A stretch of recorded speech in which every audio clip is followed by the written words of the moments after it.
જય શ્રી કૃષ્ણ, નમસ્કાર, પ્રણામ, સ્વાગત છે મિત્રો ફરીથી તમારું આપણી યુટ્યુબ ચેનલમાં. મિત્રો, તો આપણે સૌ જાણીએ છીએ કે આજના આ કળિયુગના જમાનામાં સમય અનુસાર દરેક પરિવારમાં નાના મોટા ઝઘડા થતા જ રહે છે અને એમાં પણ સૌથી વધારે ઝઘડા સાસુ અને વહુ વચ્ચેના હોય છે અને એમાં બિચારા પતિની હાલત તો વધારે ખરાબ થઈ જાય છે, કારણ કે તેને બિચારાને પોતાની પત્ની અને માં બંનેને સંભાળવું હોય છે. જો તે પોતાની પત્નીનો સાથ આપે તો તેની માને ખોટું લાગી જાય અને જો પોતાની માને સાથ આપે તો તેની પત્નીને ખોટું લાગી જાય છે. બિચારો કરે તો પણ શું કરે, આવી કર્મ સંકટવાળી હાલત તેની થઈ જાય છે.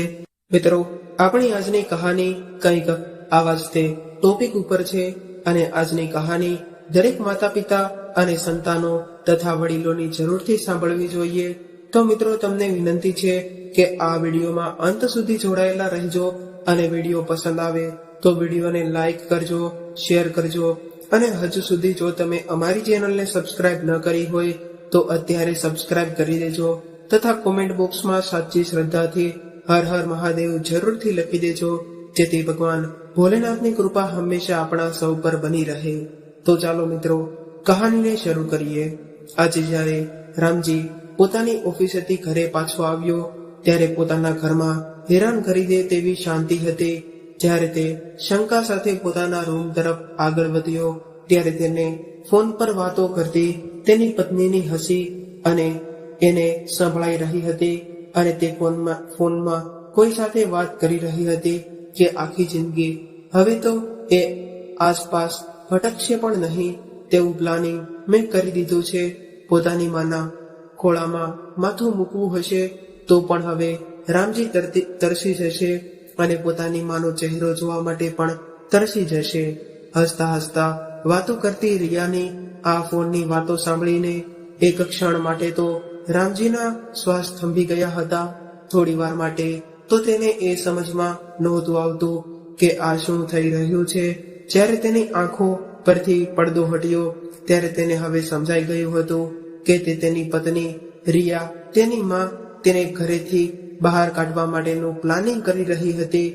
પત્નીની સચ્ચાઈ જાણીને રામજી આકુળ વ્યાકુળ થઈ ગયો હતો અને ત્યારે રામજી ગુસ્સામાં આવીને તેની પત્ની રિયાના ગાલ ઉપર 2 જોરદાર થપ્પડ મારી દીધા. ત્યારે જ રામજીએ નક્કી કરી લીધું હતું કે હવે કોઈ પણ પરિસ્થિતિમાં તે પોતાની માને ક્યારેય પણ નહીં મોકલે. ત્યારે આંસુ ભરેલી આંખો સાથે રામજીની માં તેના રૂમમાં કપડાં પેક કરી રહી હતી. ત્યારે રામજી તેને મળવા માટે તેમના રૂમમાં ગયો અને ત્યાં જઈને તેમના પગમાં પડી ગયો અને તેની માં આગળ રામજી ખૂબ જ રડ્યો અને તેમની સાથે ખૂબ જ આજીજી કરી અને હાથ જોડ્યા. પરંતુ ત્યારે તેની માનો સ્વભાવ થોડો અલગ હતો. દયનીય પરિસ્થિતિમાં જીવવું તે તેની માતાના સ્વભાવમાં ન હતું.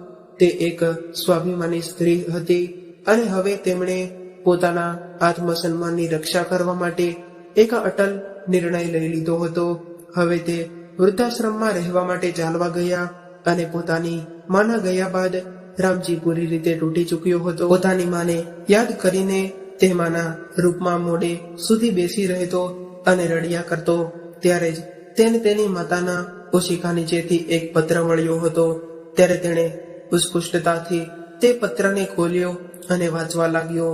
તો તે પત્રમાં લખ્યું હતું કે આખરે કેમ એક માણસ પોતાની જાતને પરિવાર રૂપી માળામાં પોરવે છે, કેવળ એકલા માટે ને તે દરેક સભ્ય એકબીજાને સુખ દુઃખમાં ભાગીદાર બની શકે. પણ જ્યારે સમય આવે અને વિચારોના પરિવર્તનને કારણે આ પરિવાર રૂપી માળા તૂટવા લાગે ત્યારે એકલા મોતીની જેમ સરકવાને બદલે ત્યાંથી નીકળી જવું તે યોગ્ય હોય છે. જો પોતાની ઇજ્જત સાચવી રાખવી હોય તો આવું પગલું ભરવું પણ જરૂરી હોય છે. મને ખબર છે દીકરા રામજી, આ સમયે તારી આંખોમાં આંસુ હશે, પરંતુ મારી પાસે ફક્ત આ જ રસ્તો હતો તારા ગૃહસ્થી જીવનને બચાવવા માટેનો. તેથી મેં આ વિચાર્યું છે. મિત્રો, કહેવાય છે ને કે એક માના હૃદયમાં તાર પોતાના બાળકના હૃદયથી જોડાયેલા હોય છે અને જ્યારે આ તાર હલવા લાગે છે ત્યારે આપણને ખબર પડી જાય છે કે કોઈ આપણને યાદ કરી રહ્યું છે અને જે ક્ષણે આપણને આ અનુભવ થશે ત્યારે આપણે જરૂર મળીશું મારા દીકરા. રામજીએ જ્યારે તે પત્રને પાછળ ફેરવીને જોયું તો પાછળના ભાગમાં પણ રામજીની માએ વૃદ્ધાશ્રમનું સરનામું પણ લખેલું હતું અને લખ્યું હતું કે દીકરા, તમે પોતાનું ધ્યાન રાખજો. તો મિત્રો, હવે આપણે વિગતવાર જાણીશું કે રામજીની માં સાથે તેની વહુએ કેવો દુર્વ્યવહાર કરીને તેને વૃદ્ધાશ્રમમાં જવા મજબૂર કર્યા. મિત્રો, જ્યારે રામજી ફક્ત 8 વર્ષનો હતો ત્યારે તેના પિતાજીને લકવો થઈ ગયો હતો. ત્યારથી જ તે વ્હીલચેર પર પોતાનો આખો દિવસ વિતાવતા હતા. પરંતુ ત્યારે તેની માએ હિંમત હારી ન હતી. તેમણે માં અને પિતા બંનેની જવાબદારી એકલી કુશળતાથી સંભાળી હતી કે રામજી આ જોઈને દંગ રહી ગયો. પોતાના બાળકોનું શિક્ષણ, તેમનું સ્વાસ્થ્ય, તેમની ખુશી અને તેમના પતિની દરેક નાની મોટી વસ્તુઓનું ધ્યાન રાખવું, તે બધામાં જ રામજીની માની દુનિયા સમેટાઈને રહી ગઈ હતી. પોતાની સુખ અને દુઃખનો પોતે નજરમાં નહોતી આવતું. જ્યારે રામજીને નોકરી મળી ગઈ ત્યારે તેની માના ચહેરા પર એક સંતોષ ભર્યો ભાવ અને આંખોમાં ખુશીની ચમક દેખાઈ રહી હતી. જાણે આજ દિવસ જોવા માટે તે જીવી રહી હતી. રિયા એક ખૂબ જ ગરીબ પરિવારની દીકરી હતી, જેના રામજી સાથે 6 વર્ષ પહેલા લગ્ન થયા હતા.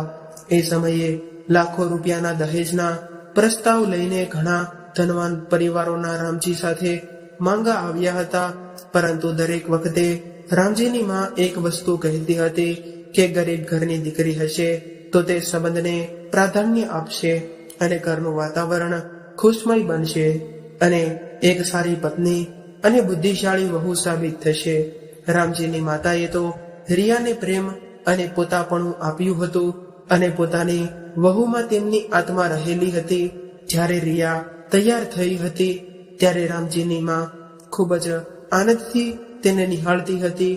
જ્યારે કોઈ પણ વ્યક્તિ રિયાની ભૂલો અને ખામીઓ જણાવતું ત્યારે તેની સાસુમાં કંઈ પણ સાંભળતી ન હતી અને ત્યારે તે કહેતી કે મારી રિયા એટલે કે રામજીની બહેને ક્યાં કશું આવડતું હતું.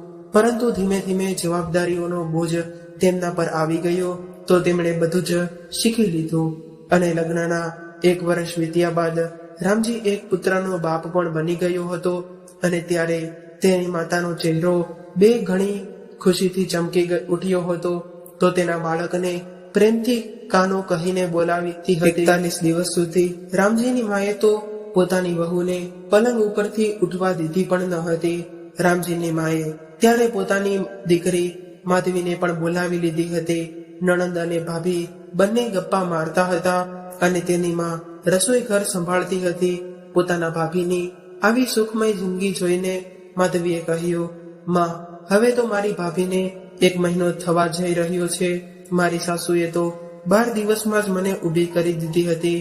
ત્યારે તેની માં જલ્દીથી બોલી, દીકરી, માધવી, તારા સાસરે આવું થયું હશે અને હું થોડું ઘણું પણ કામ કરી લઈશ તો મારું શરીર કંઈ કસાય નહીં જાય. અને દીકરી, સંયુક્ત પરિવારનો તો આનું જ તે નામ છે કે જરૂરત પડવા ઉપર એકબીજાના કામમાં આવીએ અને જો એકબીજાને કામમાં ન આવીએ તો પરિવાર શું કામનું? તો આને પરિવાર થોડું કહેવાય.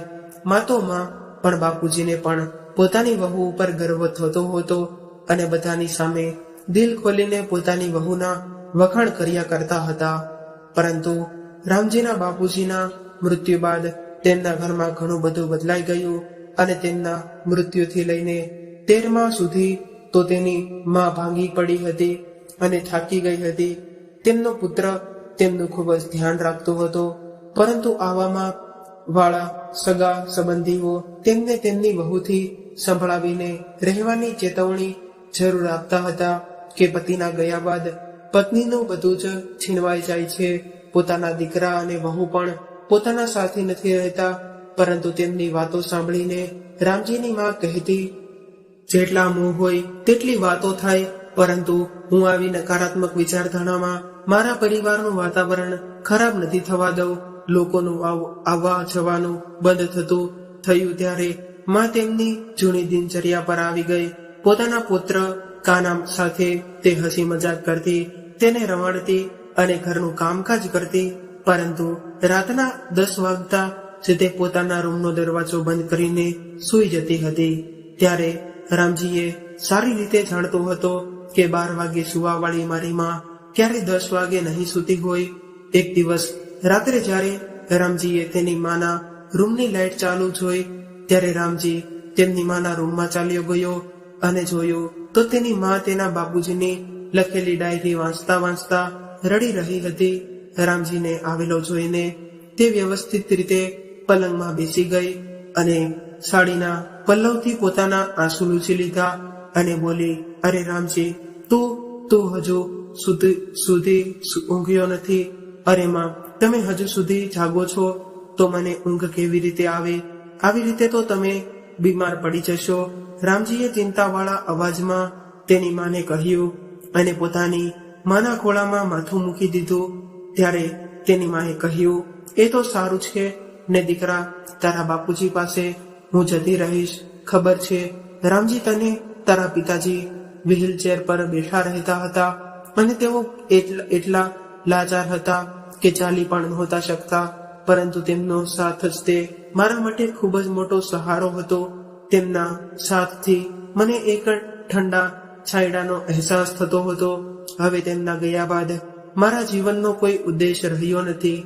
તારા બાપુજીએ મને તો વધુ જ આપી દીધું છે, આટલું બધું માન સન્માન અને ઇજ્જત ભરેલી જિંદગી। હવે તો મને કોઈ પણ ફરિયાદ નથી। તું પણ તારા ગૃહસ્થ જીવનમાં ખોવાઈ ગયો છે અને મેં મારા પૌત્રનું મોં પણ જોઈ લીધું। હવે તો એક દિવસ તારા બાપુજીના વિના ભાર જેવો લાગી રહ્યો છે। ભગવાન જેટલું જલ્દી ઉઠાવી લે તેટલું મારા માટે સારું છે। આવું ના કહીશમાં, તે ક્યારેય વિચાર્યું છે કે હું તારા વિના કેવી રીતે રહી શકીશ? આવું કહેતા રામજીની આંખોમાં આંસુ આવી ગયા, પરંતુ આ આંસુઓ નીચે પડે તે પહેલા જ તેની માએ પાલવથી તેના આંસુ લૂછી લીધા। પોતાની માને એકલા ન લાગે એટલા માટે રામજીએ પોતાના દીકરાને તેની મા પાસે જ તે ઊંઘવા માટે કહ્યું। હવે મા પણ પોતાના દિલને સારું લાગે તેના માટે કાનાને સ્કૂલ પર સુધી મૂકી આવતી હતી અને તેને લેવા માટે પણ જતી હતી। રામજી બધા જ કામ તેની માને પૂછીને કરતો હતો। 1-2 દિવસના અંતરાલે માધવી પણ તેમની માને મળવા માટે આવી જતી હતી। આવી રીતે તેની માં ખૂબ જ ખુશખુશાલ રહેતી હતી। આવી રીતે ઘરનું વાતાવરણ બદલાવા લાગ્યું હતું, પરંતુ રિયા પોતાની સાસુને તેમના ઘરમાં આટલું બધું મહત્વ મળી રહ્યું છે તે જોઈને ખુશ નહોતી રહેતી। હવે રિયાને હંમેશા એવું લાગવા લાગ્યું હતું કે તેના ઘરમાં હવે તેનું મહત્વ નથી રહ્યું। પોતાના પતિનો તેની સાસુ સાથેનો વધારે પડતો લગાવ તેને જરા પણ પસંદ નહોતો આવી રહ્યો। રિયા હંમેશા તેના પતિને કહેતી કે હવે તો તમને તમારી સિવાય બીજું કોઈ કશું પણ નજર નથી આવી રહ્યું। જ્યારે જુઓ ત્યારે પોતાની માનું જ તે રટન કરતા રહો છો। અરે બીજા પણ લોકો આ ઘરમાં રહે છે। આ વાત પર રામજી કહેતો કે રિયા, તું સમજતી કેમ નથી? થોડા સમયથી તો વાત છે, જેમ જેમ સમય પસાર થતો જશે તેમ તેમ માને પણ બાપુજી વગર રહેવાની આદત થઈ જશે। તને પણ ખબર છે કે એક દિવસ અને તેની વાટની જેમ મા અને બાપુજી રહેતા હતા। જરા એ તો વિચાર કે બાપુજીના ગયા પછી માં કેટલી બધી એકલી થઈ ગઈ છે। અરે પિતાજી તો મારા પણ ગુજરી ગયા હતા, ત્યારે તો 4 દિવસની ફક્ત ઔપચારિકતા નિભાવીને તમે પોતાના ઘરે આવી ગયા હતા। ત્યારે આ વાતો તમારા દિમાગમાં કેમ ન આવી? અને અહીં જુઓ, બાપુજીના સ્વર્ગ સિધરિયાને 3 મહિનાથી ઉપરનો સમય થઈ ગયો છે અને હજુ સુધી તો માને પોતાના માથા પર બેસાડીને રાખી છે। ઉપરથી તમારી બહેન પણ અલગથી ઢબકી પડે છે। આ વાતો સાંભળીને રામજીને પણ ખૂબ જ ગુસ્સો આવ્યો, પરંતુ ક્યાંય માં આ વાતો સાંભળી ન લે તે વિચારીને રામજીએ તેને ચૂપ કરાવી દીધી। પરંતુ તેને એ નહોતી ખબર કે બાજુના રૂમમાં બેઠેલી તેની માએ બધી જ તે વાતો સાંભળી લીધી હતી। પોતાની વહુની આવી ઝેર ભરેલી કડવી વાતો સાંભળીને તેમના શરીરમાં જાણે આગ લાગી ગઈ હોય તેવું લાગી રહ્યું હતું અને તે વિચારવા લાગી કે સુહાગ તો મારો ઉજળી ગયો છે અને વિધવા તો હું થઈ ગઈ છું। ના મેં ક્યારેય કોઈની પાસે કશું માંગ્યું છે અને મને કોઈનાથી ફરિયાદ પણ નથી। મેં મારી વહુને તો મારી દીકરી કરતા પણ વધારે પ્રેમ કર્યો છે, તો પછી કેવી રીતે તેમની વહુના કાનમાં તેમના માટે આટલી બધી કડવાહટ આવી ગઈ? કેમ તેને બધા જ પ્રશ્નોના મૂળમાં હું જ નજર આવું છું. ત્યારબાદ રામજીની માએ એક અગત્યનો નિર્ણય લીધો. હવે તે દરરોજ સાંજે સત્સંગ કરવા જતી રહેતી, થોડો સમય પ્રવચન સાંભળતી અને પાછા આવીને તેમની ઉંમરની સ્ત્રીઓ સાથે બેસતી અને ફરતી ઘરે આવી જતી. પરંતુ સાંજે જ્યારે રામજી તેની માના રૂમમાં જતો, ત્યારે માને રૂમમાં ન જોઈને તે રિયાને પ્રશ્ન પૂછતો. તો આ વાત પર રિયા ગુસ્સો કરીને બોલતી, અને મને શું ખબર છે ક્યાં જાય છે તમારી માં, અને તેમને કોઈ પણ કામ ધંધો તો છે નહીં, તો દરરોજ સાંજે ઉઠીને ફરવા માટે જતી રહેતી હશે.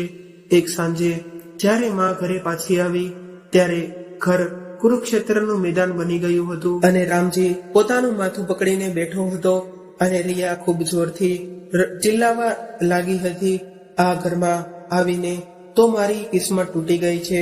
થોડા પૈસા મારા શોખ માટે પણ ખર્ચ કરવા માંગુ તો પણ તે મને નથી મળતા. દીકરાની જવાબદારી છે એટલા માટે નોકરી પણ નથી કરી શકતી.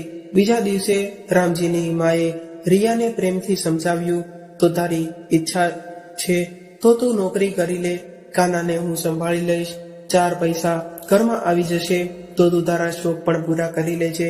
ત્યારબાદ રિયા નોકરી શોધવાની શરૂ કરી દીધી. ઘરનું કામ અને બાળકની દેખરેખ રામજીની માં કરી લેતી હતી. થોડા સમય બાદ એક દિવસ માના હાથમાં એક કાગળ આપીને રામજી બોલ્યો, માં, બાબુજીના વીમાના 4 લાખ રૂપિયા મળ્યા છે, તો મેં તેની તમારા નામે ફિક્સ ડિપોઝિટ કરાવી દીધી છે, તેને તમે તમારી પાસે સંભાળીને રાખો.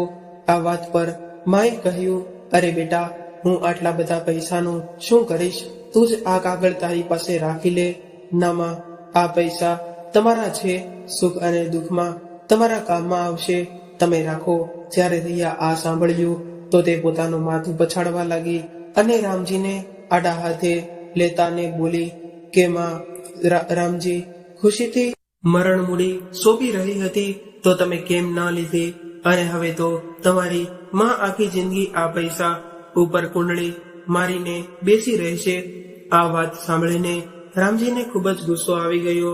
ત્યારે તે બંનેના ઝઘડાઓનો અવાજ તેની માને પોતાના રૂમમાં આવી રહ્યો હતો. માં આંસુ ભરેલી આંખો સાથે વિચારી રહી હતી કે મારા ઘરમાં આ બધું શું થઈ રહ્યું છે? હવે તો ઘરમાં એવી પરિસ્થિતિ થઈ ગઈ હતી કે રિયા માએ કરેલા દરેક કામમાં ખામીઓ કાઢતી હતી અને નાની નાની વાતો ઉપર રીસાઈ જતી હતી અને ગુસ્સો પણ કરતી હતી. રિયાનો વ્યવહાર દિવસે ને દિવસે બગડી રહ્યો હતો. રામજીના બાપુજીના મૃત્યુને 1.5 વર્ષ થઈ ગયું હતું. ત્યારે તેમણે તેમના ઘરે બ્રાહ્મણોને ભોજન જમાડવા માટેનું આયોજન કરવામાં આવ્યું. ઘરમાં ખૂબ જ તણાવ ભરેલી સ્થિતિમાં રહેવાને કારણે માના ઘૂંટણમાં દર્દ થવા લાગ્યું હતું. ત્યારે માં ખાટલો પથારીને તેમના ઘૂંટણોની માલિશ કરવા માટે બેસી ગઈ હતી અને બધું જ ભોજન રિયાને જમાડવાનું પડ્યું. ત્યારે ભોજન બનાવવા માટે રામજીની માં રિયાને કોઈ સલાહ આપતી, ત્યારે રિયા તેમને ખૂબ જ ઘૂરીને જોતી રહી.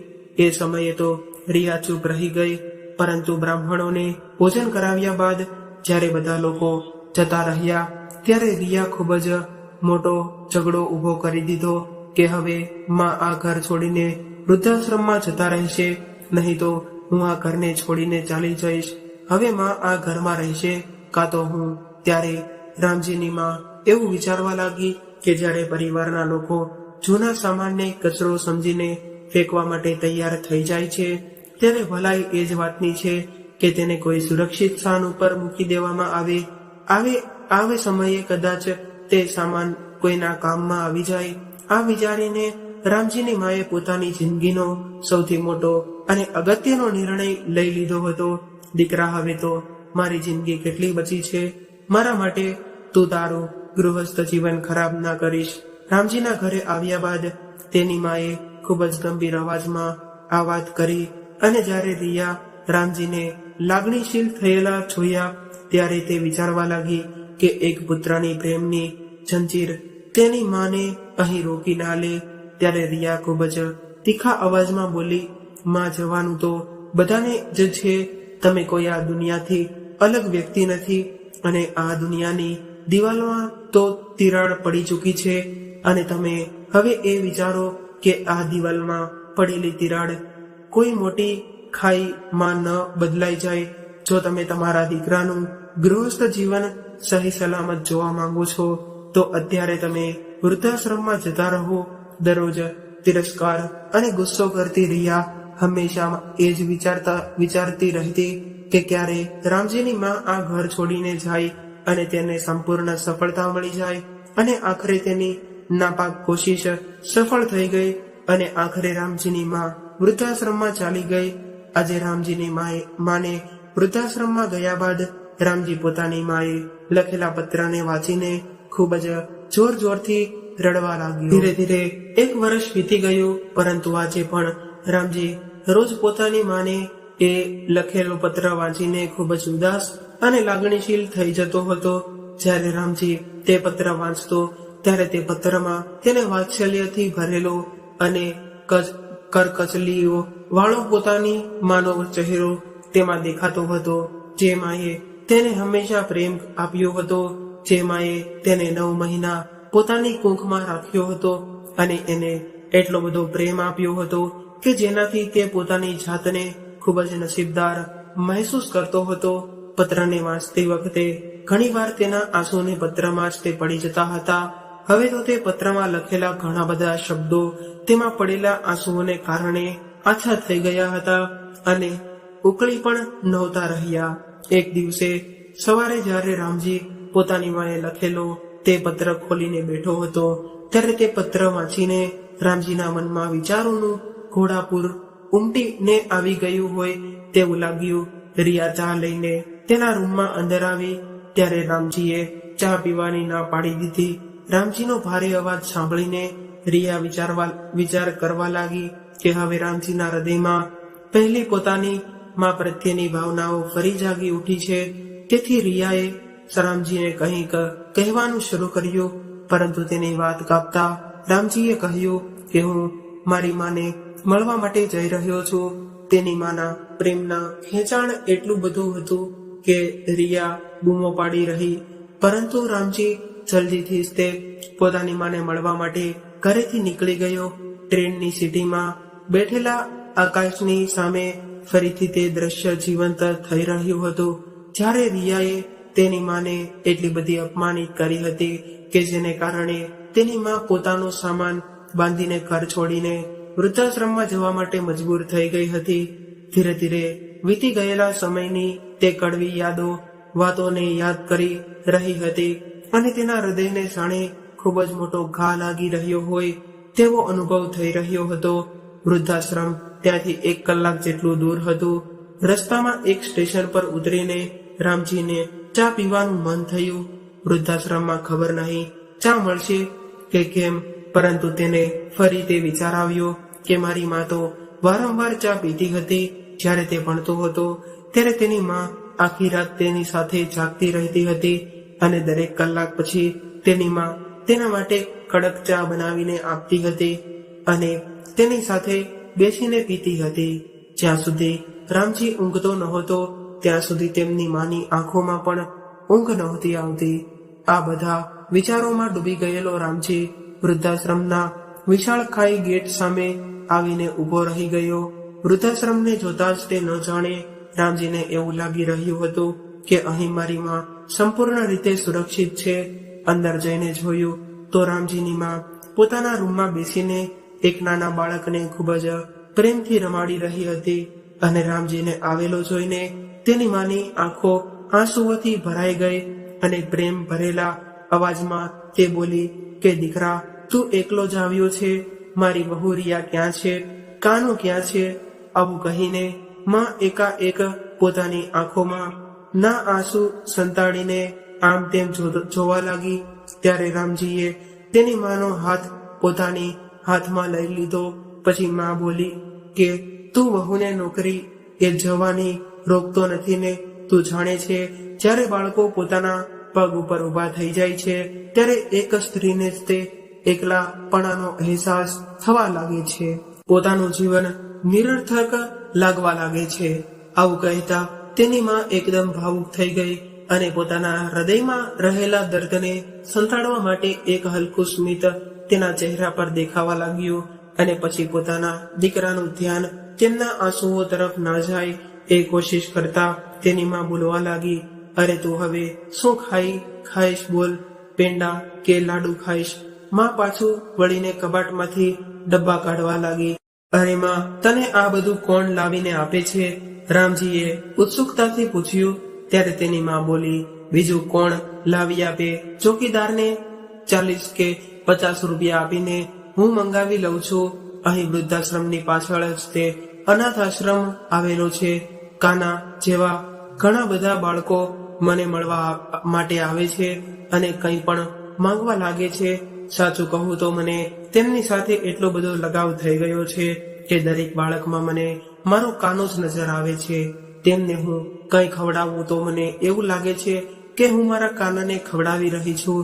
આ વાત કરતા કરતા રામજીની માએ લાડુ તેની સામે ધર્યા.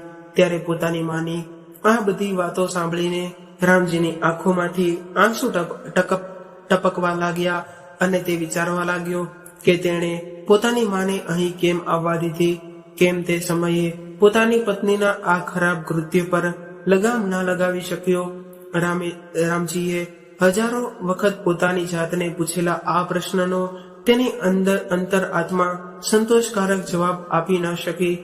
પોતાની માને વૃદ્ધાશ્રમમાં મોકલવા માટેની રિયાની તત્પરતા અને પોતાના દીકરાના ઘરમાં આનંદની બધા રહી શકે તે માટે તેની માનો ત્યાગ, આ બંનેની આગળ રામજી કંઈ પણ ના કરી શક્યો. માં, તું મારા ખાવા પીવાની ચિંતા ન કરીશ.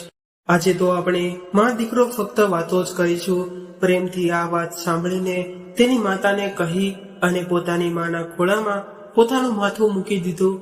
તેના વારંવાર ના પાડવા છતાં પણ તેની માં રામજીના માથામાં તેલ લગાવવા માટે બેસી ગઈ અને તે પૂછવા લાગી કે દીકરા, રિયા શું કરે છે? મારો બાળકાનો શું કરે છે? આ પ્રશ્નો કહેતા કહેતા તેમના અવાજમાં લાગણીશીલતા તરત જ નજર આવી રહી હતી. આ બધી વાતો સાંભળીને તેનું મન એવું થઈ રહ્યું હતું કે તે પોતાની માના ખોળામાં માથું છુપાવીને તે જોર જોરથી રડે. રિયાનો પારકી હતી, પરંતુ તે પોતાની માનો દીકરો હતો. પોતાનું ગૃહસ્થ જીવન બચાવવા માટે તેણે આટલી મોટી કિંમત કેવી રીતે ચૂકવી દીધી? શું તેનું ગૃહસ્થ જીવન એટલું બધું કિંમતી હતું કે તે તેની વૃદ્ધ માનું વાત્સલ્ય પણ તેની આગળ નાનું પડી જાય? પોતાની માના ખોળામાં માથું મૂકીને રામજીને એટલી બધી શાંતિ મળી કે તેનો સમય પસાર થઈ ગયો તે ખબર પણ ન પડી. થોડી વાર પછી ઘડિયાળમાં જોયું તો તે તરત જ ઊભો થઈ ગયો અને માને મન સાથે બોલ્યો, ભલે માં, હવે હું જાઉં છું. રામજીની આ વાત સાંભળીને તેની માનું મન ઉદાસ થઈ ગયું, પરંતુ તે રામજીની સામે કમજોર થવા નહોતી માંગતી. એટલા માટે તે ખૂબ જ પ્રેમભર્યા હાસ્ય સાથે તેની વિદાય આપી અને વૃદ્ધાશ્રમની પાસે જ તે નદીનો ઘાટ હતો.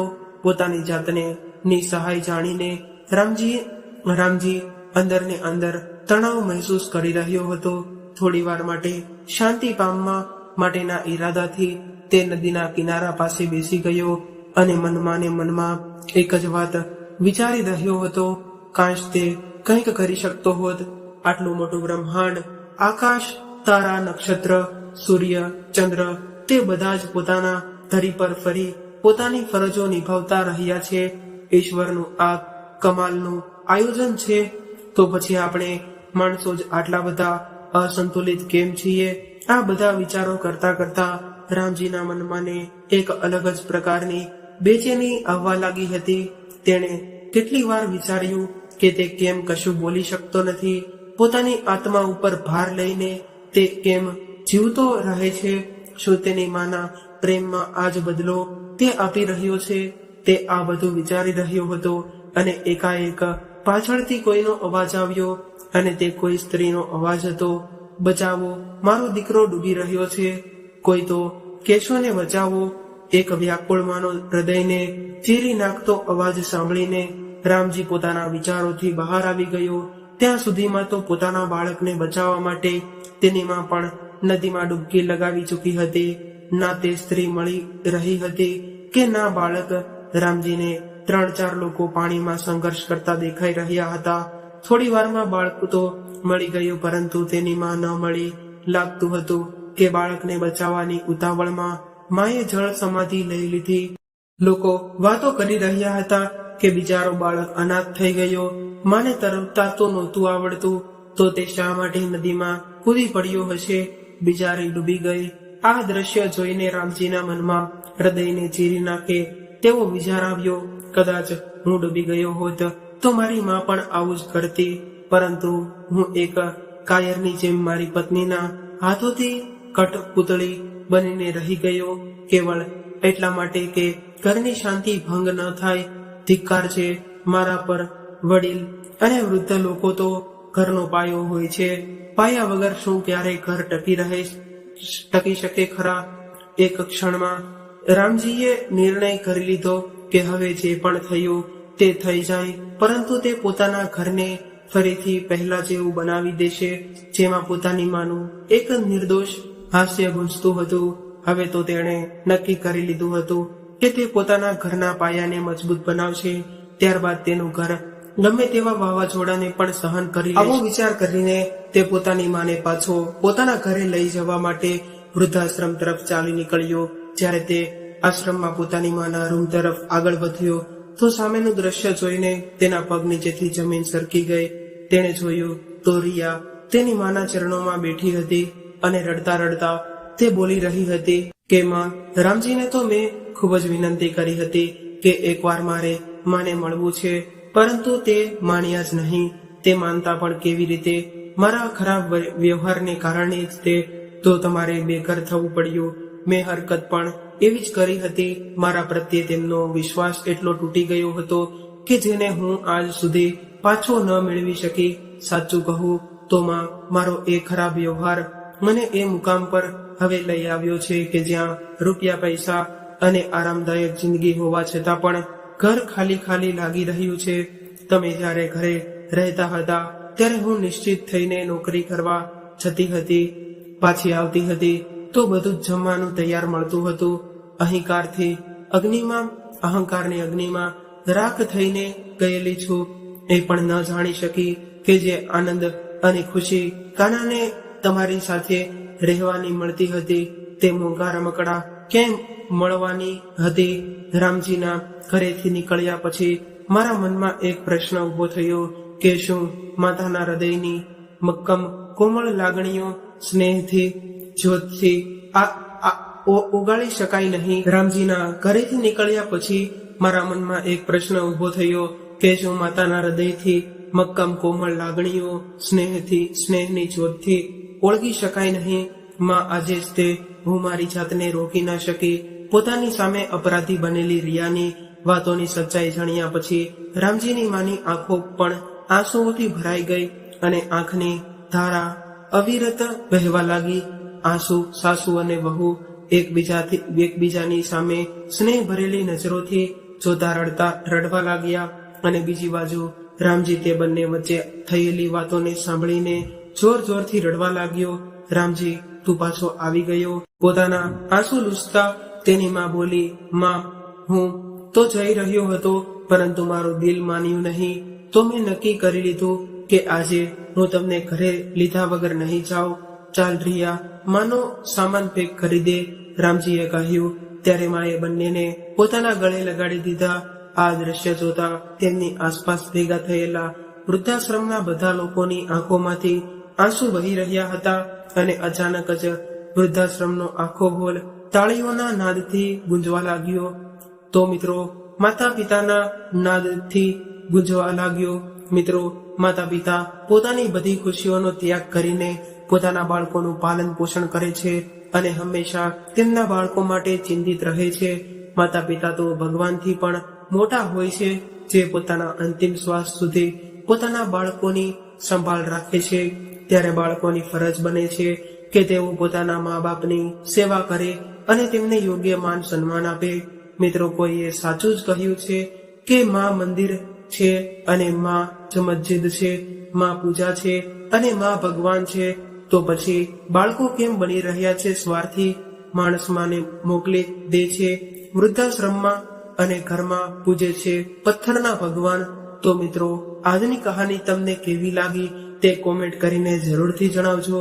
અને વિડીયો પસંદ આવ્યો હોય તો વિડીયોને લાઈક અને શેર કરજો, તથા ચેનલ પર નવા હોય તો ચેનલને સબસ્ક્રાઇબ જરૂરથી કરજો. તો ચાલો મિત્રો, ફરી મળીશું એક નવી કહાની સાથે. ત્યાં સુધી તમામ મિત્રોને જય શ્રી કૃષ્ણ, રાધે રાધે, હર હર મહાદેવ. આ કહાનીને પૂરેપૂરી સાંભળવા માટે તમારો ખૂબ ખૂબ આભાર.